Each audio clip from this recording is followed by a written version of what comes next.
We are ready for the session with Carlos Estigarribia and Julio Vietes.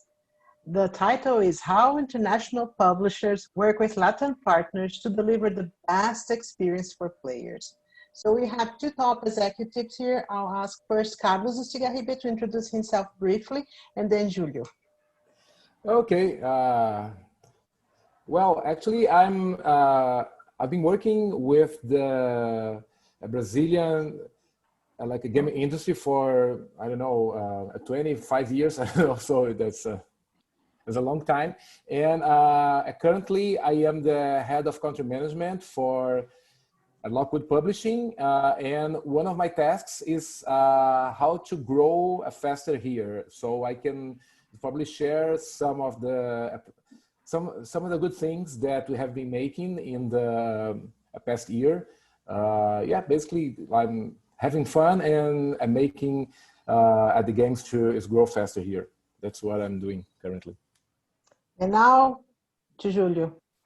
Hi, I've been working in the industry for 20 years. So when I arrived, Estigarribia was already there. I'm the CEO of Level Up. It's a publisher focusing Latin America. We have offices in Brazil, Colombia, and Mexico, but biggest office in Brazil. It's about 220 employees right now. And basically what we do is we support companies in publishing services.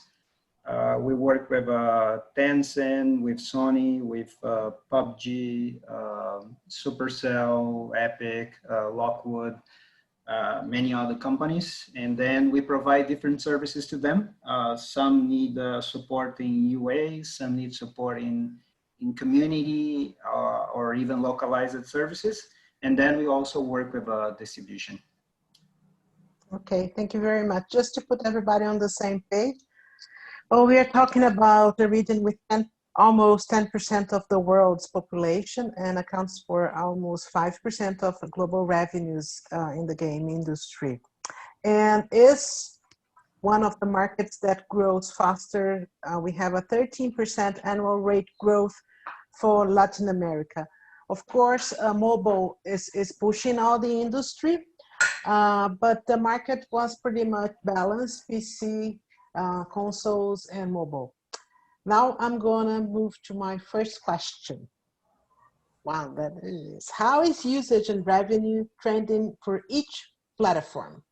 Are users playing across all platforms, or they're focusing on one specific platform? Either of you can answer, or both of you can answer. So can I kick off, Stiga? Yes, yeah. yes. So basically, Brazil has a very strong relationship with console games. This has been on since the 80s. And this is still happening. Recently, Nintendo started to sell officially their consoles here as well. So that was the last of the big companies that was not present here. So that said, consoles is super strong, especially on the upper classes. But we have seen recently a huge growth on mobile. Brazil was a little behind on mobile of the other territories. And especially in the last couple of years, we saw a massive growth. And of course, there are different titles that perform well.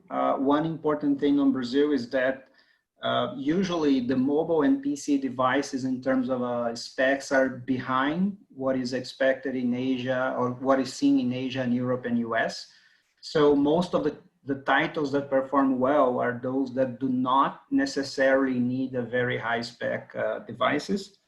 But basically what we see right now is console and PC, they have still a lot of a big fan base, but mobile is definitely growing faster right now. Is that your perception too, Carlos Estigarribia? How you want to be called, Estigarribia or Carlos? Just Carlos. Carlos is fine. Carlos. Okay. For international ones, Carlos is fine. Okay. Yeah. Well, I feel at the same, and I am now like 100% on a mobile gaming, and I've been seeing like this, like from the past 5 years, like it really started to grow, not only in the player base, but also in people really spending money, because this is one of the key trends. Like if you took a look like 5 years ago, everybody played here. So this is something that any game that you launch, Brazilians, they always find how to play it. They love it. So it's pretty common for people to say, hey, I have like a very big base there, but the problem is, okay, but they are not paying. So that's one of the key things that always happen here. But it's changing now. So we can go deeper into this, but it's that's the really big news, at least is for the mobile market, is that now people are starting to see, okay, if they are spending like 1 hour every day, they now they feel that it's fair to pay and not try to always go into the piracy route or to use hacking, which is huge here, but it's something that now, like, you can make money out of a free-to-play game just with IAPs, not just ads. So that's the key thing that I've been noticing in the last years. Okay, very good. What trends in usage and in spending have you seen across key countries in the region? Okay. Yeah, so that's, I guess, as I was saying, the key thing is for me, at least for here, also I see the same like in Mexico, is that usually all the games, the mobile games, they were mostly ad-based. So we have to have a lot of videos, rewarded videos to try to get some money out of the play, to do some money like with ads. But now people is really paying for it. So this is one of the things. And also the player base, like everybody now has like a handset that is capable of playing games. This is one is good point as well, that if you try to make your game compatible with devices from, let's say, 4 years ago up to now, you'll be pretty much cover everybody. So you see that all of the good games here, like us, Avakin Life or Free Fire, you see that we have a really good coverage of all of the handsets. So this is one of the key things that I always tell people, that is try to cover as many handsets as you can, but it's growing, like it's trending up. What about you, Julio? Yeah, just adding up that we see the same in PlayStation Plus, that was very successfully launched in Brazil last year. There was a very good perception and reaction by community. And also one thing that I missed in the last question is we also have a very big fan base of Steam. So Steam is super popular in Brazil. And now, as is happening everywhere in the world, we also have the Epic Store that has a good impact in Brazil. So as Carlos said, I think in general, people are getting more used to pay for content. Brazil had the high piracy during the 90s and 2000s, early 2000s. So that has a big impact on how people perceive the digital content. But now the younger people, they are completely fine and they understand the value of buying online and buying the digital goods. So this is probably what is happening right now.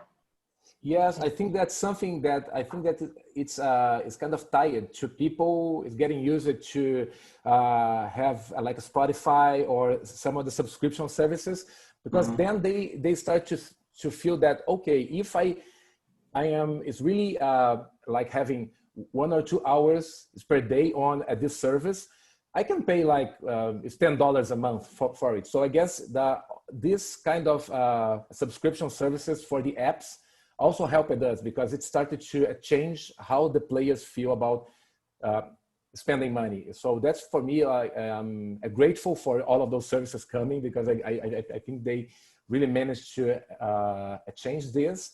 And it's also something that some of the games, they are now also trying to build like the subscription model so in which you can pay like $5 per month, and you have access to some VIP things in the game. So this is a model that I think here would make like a lot of success like we can see this on some of the games, but it's something that I think like we can try, even if the main game outside here is not based on VIP passes, but they can probably try to do something here, but just to make people who doesn't have any, like a lot of disposable income, to at least try to be like the tier 1 VIP and pay like $5 a month. So I start to see this happening as well.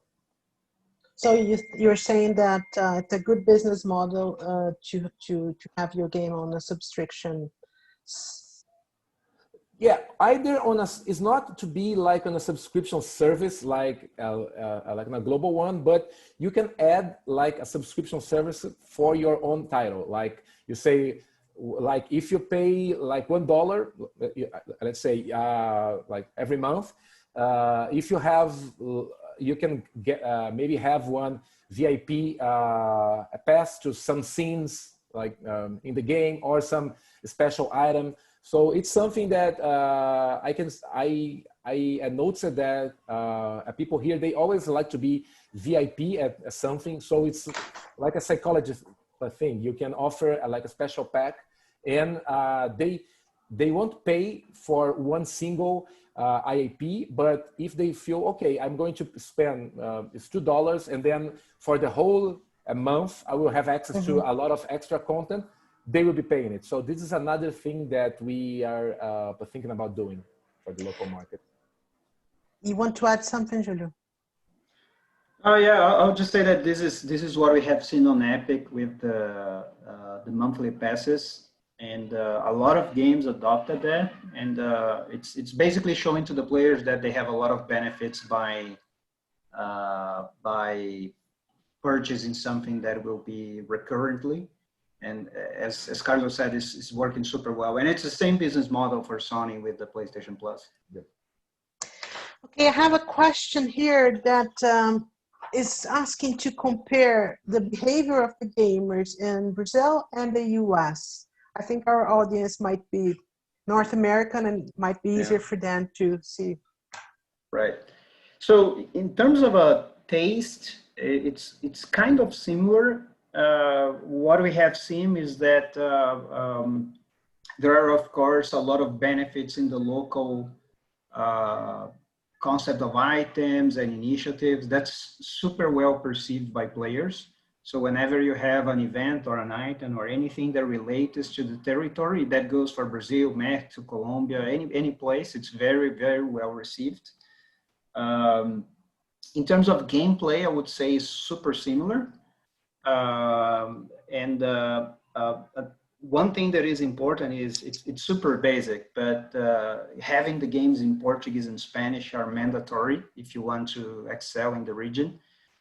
Very, very few people in Latam really speak English. So again, having the game in the local language is super good. And Portuguese from Brazil, eh?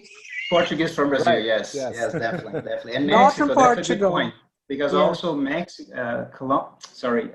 Colombia and Spain, they have what we call neutral Spanish. If you translate with a Mexican or Chilean and Argentinian people, that will be kind of a similar issue. And the last point is,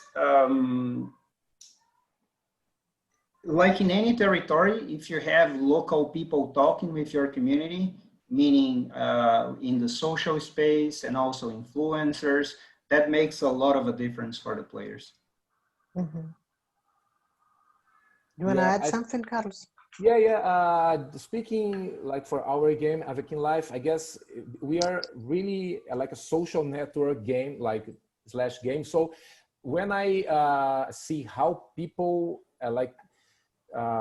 behave in the game and how they share its content, I guess here we are much more social than like any other country. So it's something that Brazilians, they love to talk, would love to share. So this is also something that we always take into account when we plan some of the local things here. So we always try to make it easier for players to share content that they are doing in the game. So let's say when we compare with like USA, they also share. It's not that they don't share, but But here it seems like people, they are much more social. So this is something that if you really know how to monetize about this aspect, you can make it better here. So we just have like, every time that we have like a concert in the game, we see that people here, they chat and more while they are in the concert in the game than any other region. So there's some stuff about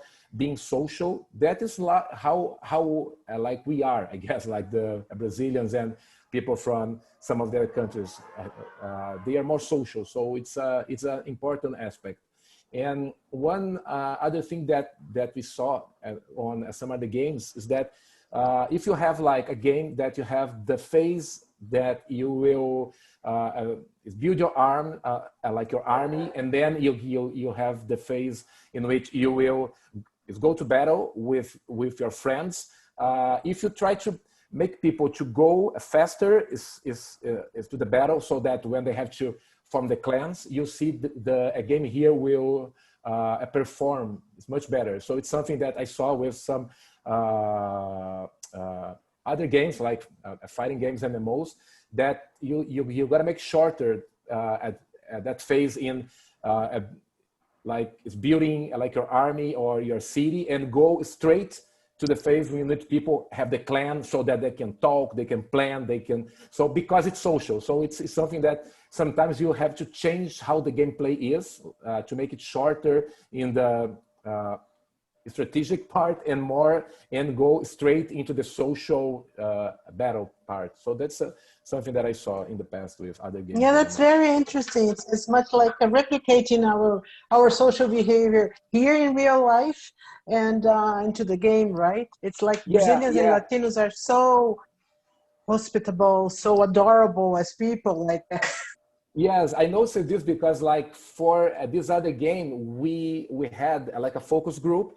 Then we talked with the players to get the feedback, and they were telling that the game was they call it is like slow. But then we have to really go deep just to check if they what they're mentioning by okay, the game is and it was not that the server was not fast enough. It was like the pace of the game. So it was like a finding that the publisher, they were going to add like more servers to make it faster, but it's not this. They just want the game pace to be faster, like to go straight into the battle. So sometimes you really have to talk to do like a focus group to talk with the players, with the payers, with so that you know more, because there are some minor stuff that in the end it can make like a big difference for the product here. Very interesting. You want to add something, Julia, or should I go to the next No, question? I think we can go to the next one. Okay. That's fine. So, what opportunities excite you about growth on gaming usage and revenues in the region? For Julio. Sorry, can you say that again, Eliana? Yes. What opportunities excite you about growth of gaming usage and revenues in the region? Okay. I think most of the growth now is definitely on mobile, as we have been saying, that's for sure. And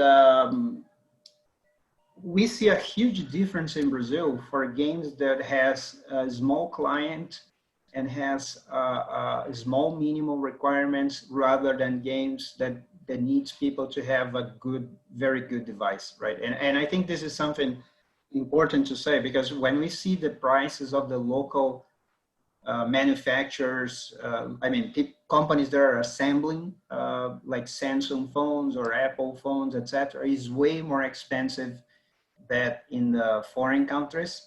And that makes our install base much slower. Connectivity wise, Brazil is pretty good right now. So people has access to internet, so that's completely fine. Internet is stable, has good speed, so that's perfect. But in terms of, again, specs, it's really a challenge. So we see games like Free Fire, like Ava King, like Supercell titles, Roblox, they have super good performance. And we see the heavy RPGs from Asia, Call of Duty. Those are games that have a bigger challenge to penetrate the market. So that's for sure makes a lot of difference right now. Just explaining a little better this, most of the base of users in Brazil, it's in middle lower class. And as Carlos said earlier, they are more user now to pay. So you can have a good conversion with small payments, and that makes a very large pie. So when we look in grossing in Brazil, the games that are making more money are the ones in the categories that I have mentioned, the ones with the like line, right? So number one is Garena, followed by Roblox, IGG, Supercell titles. So those are the games that are super performing well. So I have launched some games that were very good, but higher specs, and the UA is way expensive than expected. And the opposite goes for the ones with the lower client. So just want to make this point super strong because that makes a lot of difference for the Latin market in general. Mm-hmm. You, Carlos. Yeah, well, you were asking about like what excites me in this growth. It's really like in our case, we now have like more than 2 million players, and we are growing fast. And what is exciting is that we are being able to really have some local content for the players. So this is something that is super exciting because then we start to do something that we never did, like I never did in some of the games, that now some of the brands, they want to be in the game. Like, so this is another level of things that we are launching stuff like with some of the music artists or fashion brands. So this is what is really exciting because is when I started, we were doing games for, it's like one of the brands, they will call like my company back then, and they will say, okay, can you do like a game for my portal? And then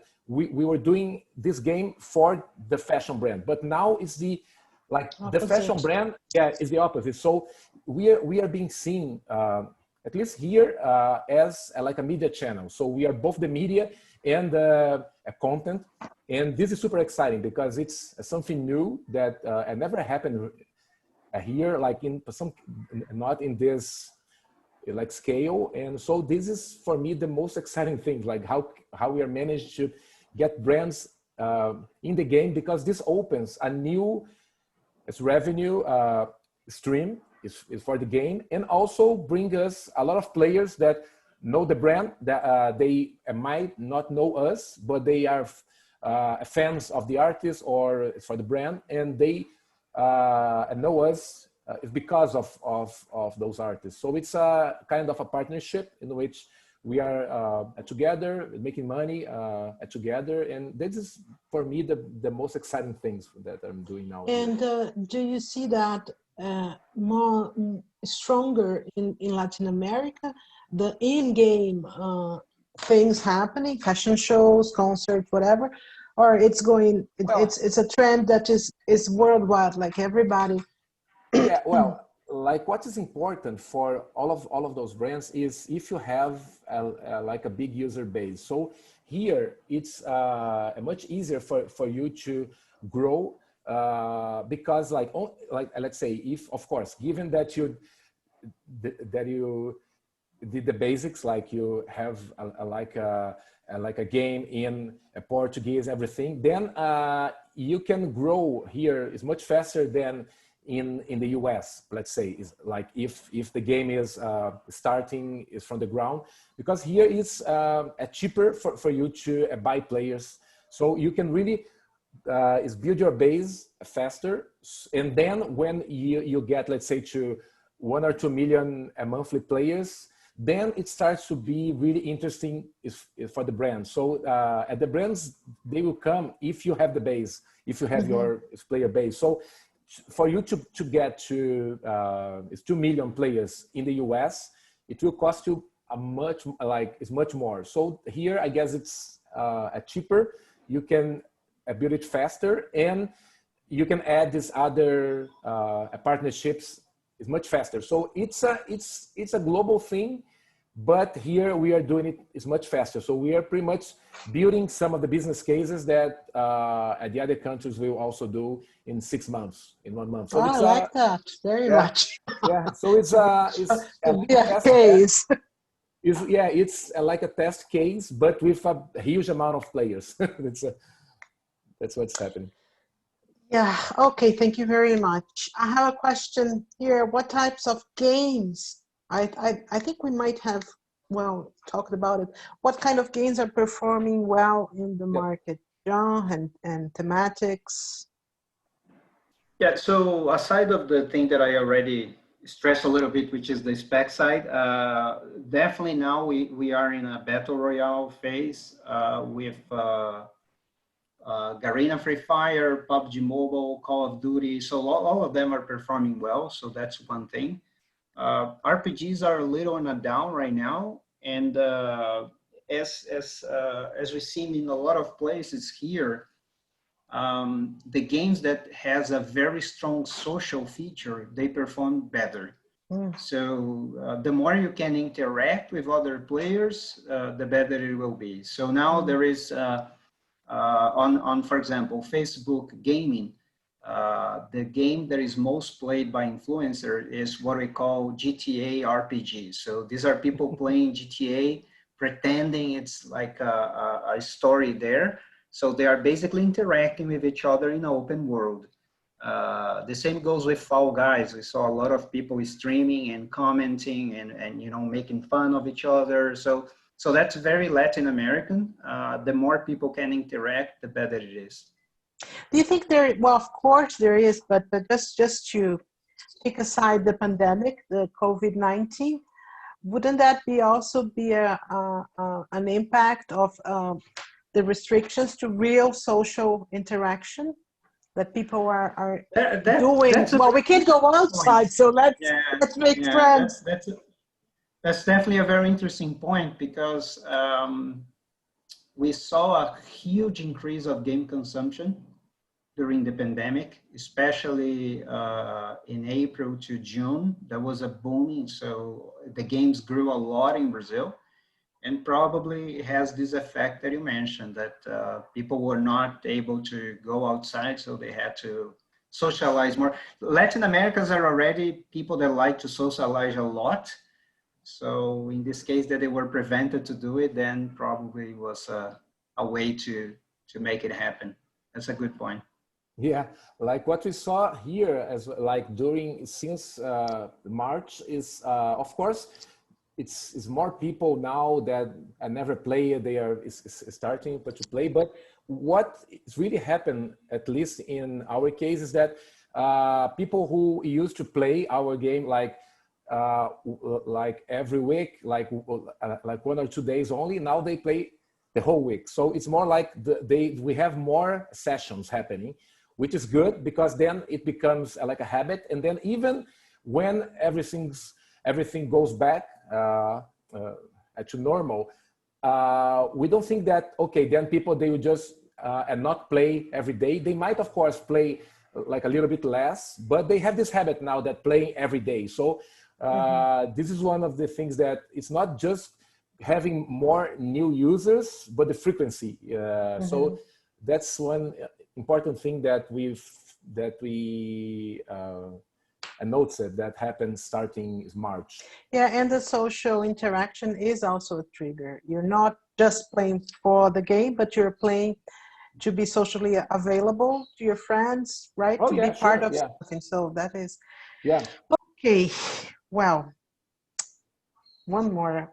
Are there any companies building games specifically to address the Latin, Spanish, Portuguese speaking countries? Well, that's a good question. Like, I don't know about any company that is doing something like, okay, this game will be only for here, like just a super local thing. What happens that games that are already like a hit, they come here because they have players, and then they start to try to do some local things. So giving like an example of what we are doing is currently here, like on Everything Live. We had like we support all of the major holidays or dates that we have, like the Carnival or the parties in June, or some of the local dates. So and then what the players now feel is that the game is made for them, just for them, but we are also, of course, we support several other countries, but we are actively doing content for the Brazilian players. So this is the goal, is that when they go in the game, they feel at home. They can see like a fashion item that they see when they go outside here, and not just some things coming from the USA. So this is how I feel some of the games are doing. I don't know about any game that is doing that, are only focusing the Brazilian players. Yeah, I think there are very few examples, and they didn't perform so well because, I mean, players are very global in terms of game design, so that's well proven. But what Carlos said it's what is happening to the most successful games. So giving two quick examples. So one is recently Coin Masters from Moonton. It was not even a top 50. And they made a campaign with Jennifer Lopez, which is, of course, is international. But when they did it for Brazil, they voice over with the same actress, voice actress that does Jennifer Lopez in the movies, right? So that was something that everybody say, hey, it's the same voice actress. So they took the care of doing so. Yeah, it's her. Yeah, exactly. And Free Fire, they are using a lot of artists, local artists, to not just to promote the game, but also to be inside the game as content. So you have the avatars, the chars of some of talents of music in Brazil that are inside the game. And that goes along, as Carlos said, Avakin does a lot of stuff in that sense. And that's super important. Then that gives players the feeling that the company is taking care of the community. Yeah. That is beyond localization. Do you have a name for that, Carlos, that you were doing, like including local trends in the game? It's a good localization. That's what I call it. It's a good localization. Yeah, it's taking care of a rich example of localization. Yeah, exactly. Because it's something that it's more like a process. So we were talking at the other day, Julio and I, and we are saying that some companies, they think, okay, let's just put like a soccer player, like a football player with the a jersey there, and then it's soccer, and then it's everybody will feel it's a local thing. No, you really have to do is like a roadmap and say, okay, we will support this in every month. It's not, but let's say just for Carnival, then you put like a samba music in the game. No, really do this like as a process, on a regular basis. Hear a lot what the players are saying. So you gotta have like a local community management here that is really is talking is to the players, learning like what they are asking, and then you get these inputs and you say, okay, they are asking us to have, let's say, more content, a target at Black people, let's say, because here in some of the countries at the games, they are doing stuff that is only like for like a blonde female, like, because they don't know that here, like we do not look like this. So it's when you hear this, you got to do something. You got to say, okay, how can we make it proper? So let's put more skin tones, let's put more hair style. So let's try to, it's really to build this game for the Brazilians, and not just adding like a soccer t-shirt and then, oh, that's Brazil. It's important to not have like the gringo, as we call it here, vision, like okay, this is Brazil. No, talk to the players, hire people here that really know how we are, how we feel. That's important. So that's a localization for me. And that goes for all Latin America, right? Because when we think about Mexico, it's not just about the Mayas and you know, the Day of the Dead and Lucha Libre, and the same goes for Colombia and all the countries. And that's understandable, right? If I had to do some content for China, I would probably pick the Monkey King in the Great Wall, and it'll certainly be a disaster. So there is something going on people's lives and that touch their hearts, which is not from the outside perspective, right? And of course, the Carnival is still relevant, but the way that we perceive Carnival is probably different than how people from outside the country see it, right? And that's super important, right? If you just put a costume of a Carnival whatever party, it will be something that the players will look and say, okay, this is definitely not for me. So this is someone else that doesn't understand my culture trying to, you know, reach me. And it'll, I don't know if it will be worse, but it will not be successful for sure. Yeah, I always recommend to anyone I talk about doing business in Brazil is to find a partner, find a good partner. And it's a multicultural country. There's lots of things mixed in one pot. We have like a calendar that is upside down. We start school year in February, not in September. Summer is during your winter. So please get the basics and find a good partner before you start spending your money. Well, yeah, and that you said is super important because I would say that there are two alternatives for someone from outside. Of course, you can reach a company like Level Up that can have, you know, the guidance of what content will be relevant, but there are a lot of small and medium-sized developers that are used to produce content for foreign companies as well, right? So it could be the case also that instead of just asking, hey, what should I do? It's like you can actually outsource this part of the development to a local company that will know well what to do, right? Yeah, that's what I always recommend. Don't be smart, please. Study the market before, because it has its own needs. It's different a little bit. I don't know if we have a 45 minutes or it's an hour, because we are it's on 45, I guess, or 50. 45. So we have 10 more minutes. should we open to the audience, or I continue with my questions? I have many questions still. Well, let's see if somebody has questions. Yeah, but feel free to. Does anyone wanna make a question? Okay, if you do, you just let us know. What changed in publishing? We already addressed that a little bit. What changed in publishing because of the pandemic? You wanna, yeah, okay. And how to handle pricings when exchange rates are so drastically volatile here in Brazil? Yeah, so that's a big challenge.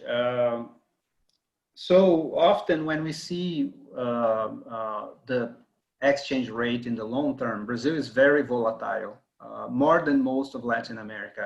There is Argentina, which is the worst country for exchange rate variation, but Brazil is also super tight.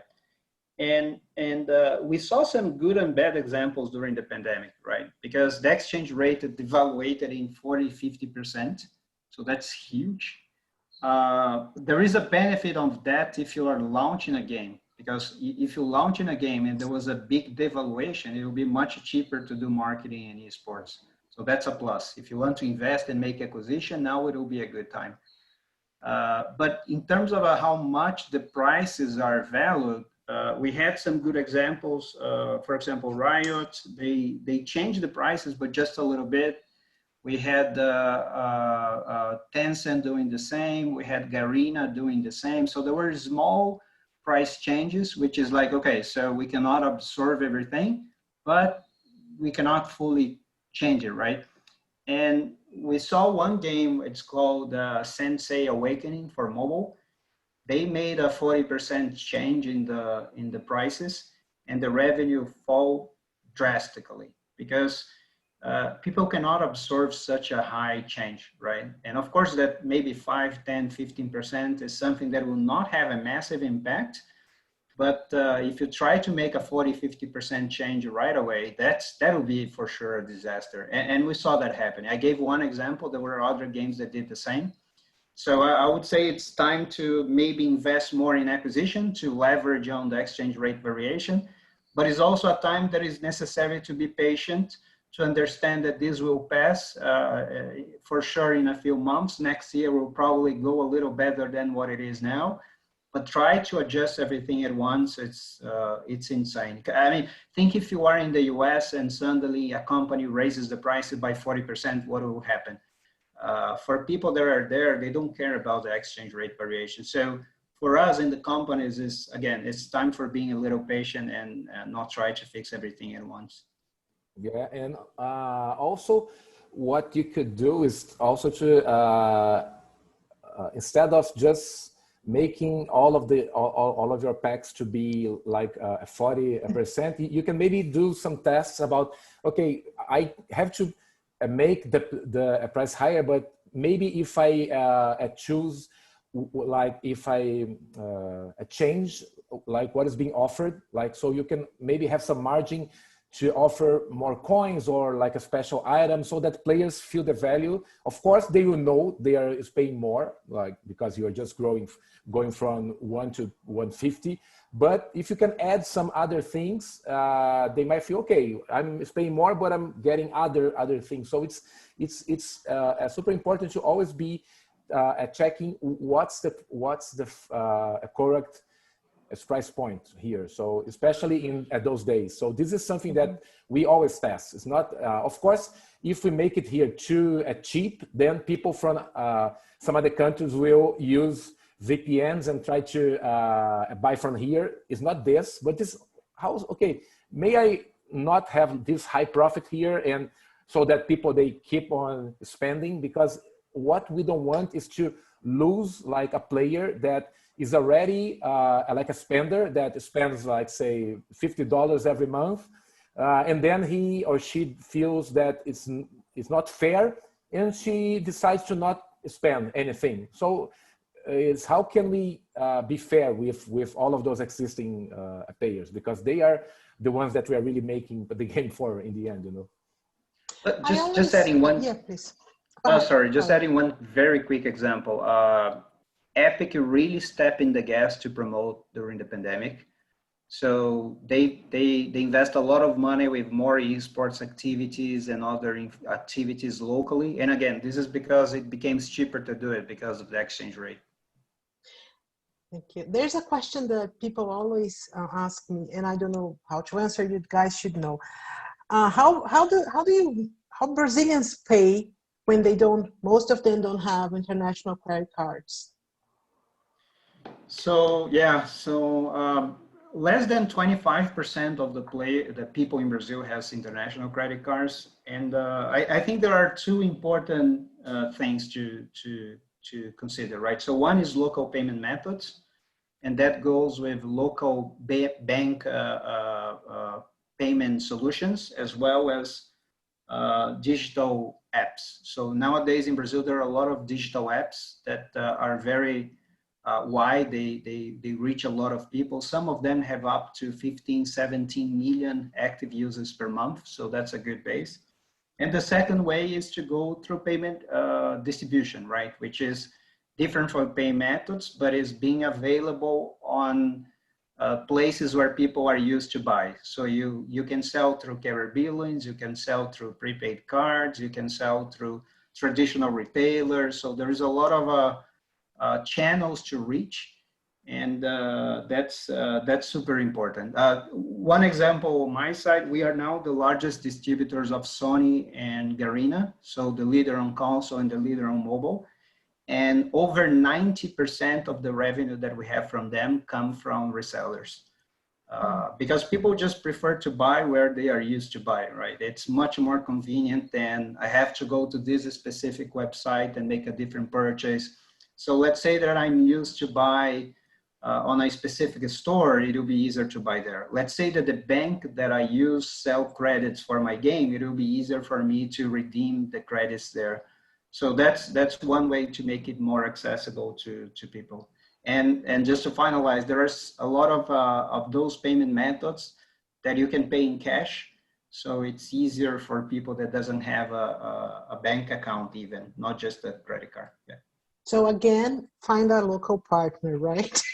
Yeah, it'll be make your life much easier. easier for sure. Yeah, Yeah. it will save you like a lot of time if you want to come here Money. and solve those deals by yourself. Frankly, I think you want to focus like on the business and but not on closing deals with every bank or every. So it's really just find a partner. Yeah, a trusted that you can trust. Yeah, that's the same question I get everywhere I speak. I say, how do I make money? People don't have credit cards. So, okay, there are solutions.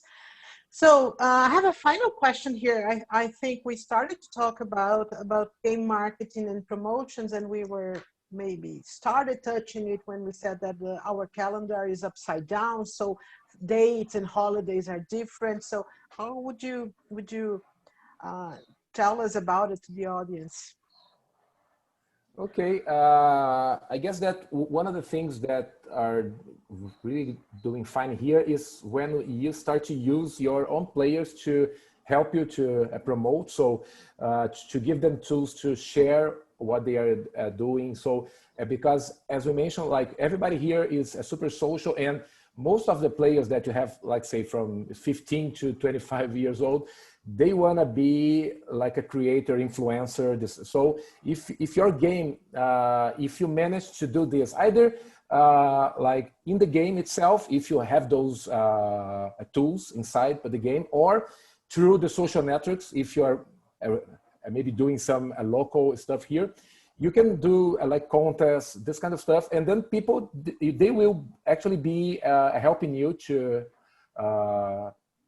spread that the game is good, and also doing like paid like a user acquisition, because it's cheaper now, like as we're talking with this huge a difference in the a dollar to a real, so it's cheaper now for you to do like a seed a campaign if you are going to launch. Now it's a very good time.